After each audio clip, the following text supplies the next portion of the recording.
All right, Chris, you are the global head of knowledge and information products at one of the, if not the world's leading information technology company. So what does that mean? Yeah, it's a mouthful, right? The easiest way to think about my gig is I look after medium to long-term strategy for Google's ads, search, maps, wallet, payments, and consumer-facing AI products. So all the things that all of us use, right? All the things. To be more efficient, right? And you know, the great thing about Google is you serve individuals, families, but businesses, big, 100%. small. We're gathered here today with a bunch of small businesses. When you think about small businesses in this country and the tools that are going to be most impactful for them in the future, what's top of mind on your list? Yeah, I don't think I'm allowed to cash my paycheck unless I use the word AI 10 times. So top of the list is 100% AI.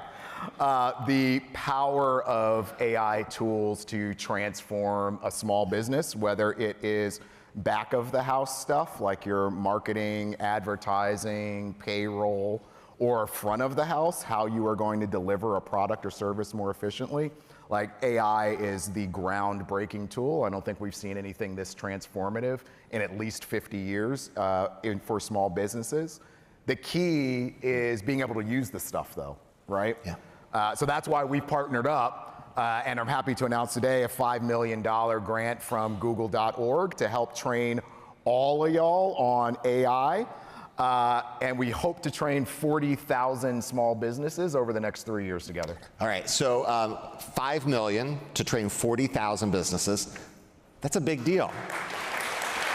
Thank you. Someone got very creative with the name, right? Yeah. It's called Small Business Basics. But the AI in basics is in parens, so it kind of hits you on the head, right? About what we're talking about. But tell us a little bit about the program and how it's going to work and what we hope to achieve.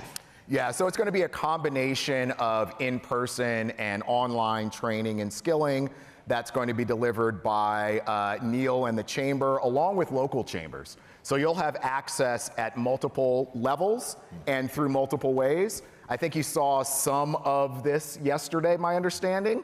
So you'll see more like that, right? More training on, and not just on our stuff, on everyone's stuff. You need to know that our stuff is the best, you got to play with everybody else's too, right? So you'll get to play with everyone's stuff and figure out how it best impacts your business like that, with a goal of y'all becoming more efficient on the front end, on the back end, having new ideas for service delivery on the front end. I think it is the biggest thing that you can do is figure out how to use this stuff, and we're here to help, and the Chamber's here to help. Yeah, so, you know, sometimes these two technologies can be like intimidating, right? Yep. You know, I don't have a tech background. You know, I know the job that I'm doing, or I'm running a small business. I know what my business does. You're introducing all this tech stuff, and there's I'll just say it for myself. Sometimes there's a little bit of fear, right? Like, what's the barrier to entry here for me as an individual to be able to learn and participate in these courses?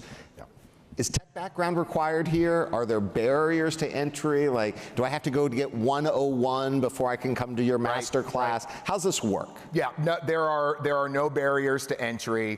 It's very much a vibe versus like hardcore coding. You'll be able to pick it up and figure it out relatively easy. The thing for the next couple of years is exposure to playing with the tools. Little secret, Neil and I went to undergrad together. Not to date us, but when we were in we weren't going to share any of those stories, but okay, yeah. But when we were in undergrad, that was sort of the start of folks using email for businesses and having laptops that you issued by work that you could take home, right? When Neil and I hit the workforce, I don't know what your experience was, but my experience was I became the go-to person in the office because I knew how email worked and I knew how to get you on the internet, right? That's the moment we're at with AI, right? It's that simple. Do you know how to turn the tool on? Do you know how to enter in a prompt? That's the level of knowledge we're at for you to be a superstar with your customers, for your kids to be superstars when they go to school or enter the workforce. This is not like graduate, master's, doctorate degree level stuff. This is the equivalent of, did you reset your password? Did you turn the laptop off and then on? Did you plug in the internet cable? Did you dial into AOL? That really dates us. Wow, yeah. It was even for old, we have to refer to ourselves as old guys now. Right. Yeah, even for old guys who fix things by unplugging it and plugging it back in. It turns out this works.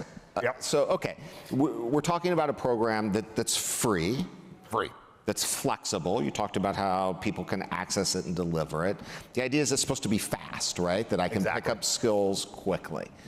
I love all of that, but paint a picture for me that if I've done this, if I'm running a retail business, if I'm running a restaurant, if I'm in manufacturing and construction, what's on the other side, right? Yep. Like, how are people using these tools today to make themselves more efficient and their businesses run better? Give me the promise of how things are going to be better. Yeah.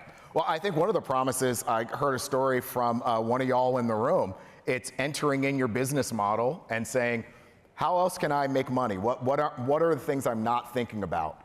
And Gemini says, hey, here are 5 different things you could sell based on what you're already doing that might help you make money, right? So that sort of thought partnership, I believe this was a story around quilting, so shout out to whomever's story I am appropriating. And how you are able to use it for faster payroll. How you're able to use it, some of our products can help you in marketing and advertising, right? So imagine you have an AI agent that sets up your entire online advertising campaign for you, that you go through and verify, but you don't have to become either a marketing expert or an ads and brand expert to be able to set the thing up. The AI can set it up for you, and then you say, yes, I like it, no, I don't, right? The efficiencies that get you for back of house, those things are massive. Now, for front of house, it's the same story. Everyone likes to talk about, like, yes, you've got AI integrated into all of your tools that help you run the business more efficiently. But there are also opportunities. We've been working with a small business in Memphis to help the city of Memphis identify potholes, right? So every vehicle in the city of Memphis has a camera on it. The garbage trucks, the cop cars, the city vehicles, right? So they're all picking up images all over the place. We found a small business that said, hey, you know what? Like, can we use those images and train the AI to identify what's a pothole? So when you're driving around, a feed can go back into the city of all the potholes in the city. So you aren't just anchoring on the neighbor that calls most frequently and yells the loudest about the pothole, but you've got a whole index of them in addition to their severity, and now you can dispatch, right? That's a small business doing that. So what you're describing is actually new business opportunities. 100%. So on one hand, you have efficiency, you have the ability to like galvanize on your screen experts from around the world. Yep. On the other hand, you have new things that are being created. In the same way, that we saw the internet and delivery systems create opportunity for retail that never existed 100%. before. When you and I were in college, my mom's business was a screen printing business. Yep. And her market was the town of Sapulpa, Oklahoma. Yep. That was it. It was the town of Sapulpa. It was a good market. It was great, but the possibility of selling beyond that was just not something that you could do. The internet changed all of that and your ability to sell. This is similarly creating new markets for people and services? 100%. There is no industry that people in this room are involved in where AI as a tool isn't going to either create a new delivery system or an entirely new offering, which again is why we're supporting y'all playing with these tools and seeing what magic you come up with. That example I gave in Memphis, I've got like 1,000 examples, half of which I've forgotten, from around the world on helping farmers identify plagues of locusts, helping nonprofits identify dropouts at John Jay College, helping engineers identify lead pipes in Michigan, like et cetera, et cetera, et cetera, et cetera. All of those things, at least for now, Google's not getting in the lead pipe removal business, the pothole business, or any of the other things I just Tomorrow maybe, but tomorrow, not today. but not today. Not today. So all of those are opportunities for small and medium-sized businesses to use the technology to create something new and fix problems that have been intransigent for 100 years. Like, that's the power of this tool. But I always caution, even though I'm the tech guy, it's a tool. So for everyone in the room, don't just run out and slather AI on everything you do and think you've done something. You haven't. How are you using the tool to achieve your end, right? The end isn't AI. The end is solving a problem, creating a new product or service. Like, that's the end. Anchor to that, and then plug AI in where it's actually useful to drive efficiencies or create an entirely new product. Yeah. So a lot of the national debate about AI, when you pick up the paper, you turn on TV, is the destructive nature that it could have for current jobs. Right. And that matters not just because we care about jobs and employment as a society, but it's actually driving a lot of the public policy conversations where policymakers want to limit the use of AI in insurance rate quotes or certain decision makings or things that we've traditionally understood might have more human involvement in it. That's predicated on the idea that we're right about vast numbers of jobs going away and nothing else replacing them. Yeah. You spent a lot of time studying this. What's your view of that? Is that right? Since 1945, 85% of the jobs that Americans are currently doing did not exist. Did not exist in 1945. Yeah. What that tells you is that everyone's job is going to change. Some jobs are going to go away, and more jobs are going to be created. And the key in all of it, learning how to use this stuff, right? Like, that's the magic right now. As I said before, we're in the, did you reset your password? And did you call your dial-in service? Like, that is what we need right now. So when the next jobs come, everyone is comfortable using this tool, because some of the jobs are just going to change because you're going to have to use AI in your job, right? But I tend to focus on the practical. There's a lot of awesome stuff going on with AI, don't get me wrong. There's actually a treatment for liver cancer that was developed using artificial intelligence that's currently in the FDA for trials right now, right? Wow. That's awesome. Yeah. That's like the big stuff that's sitting on the table, and why governments need to not screw it up in the regulation, so we can still have those outcomes that we couldn't reach before, right?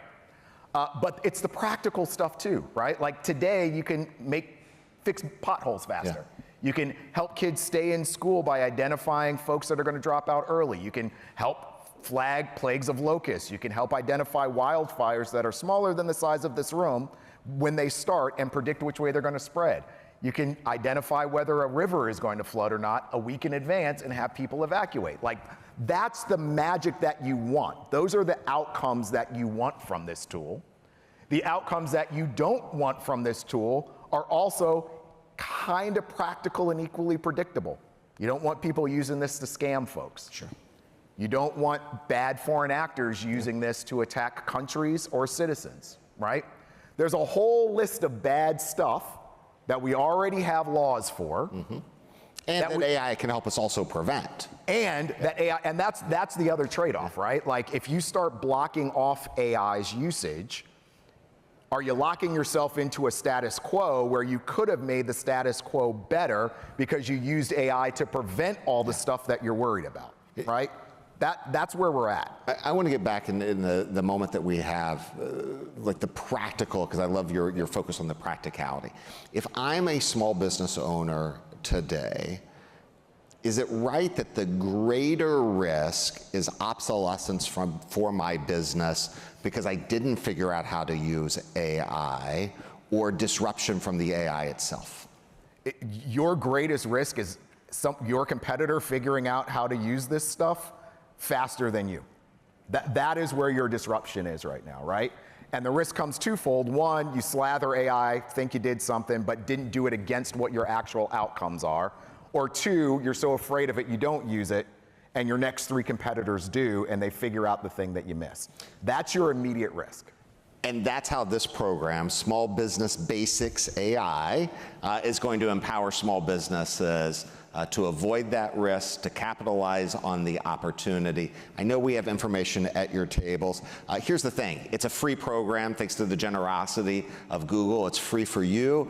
It's free for your friends who own a business. It's free for people in your community. Help us make sure that businesses all across the country are using this tool so that we can get to the prosperity in individual businesses and local communities and nationally that we want to achieve. Chris, thanks so much for joining us. Join me in thanking Google for this awesome opportunity.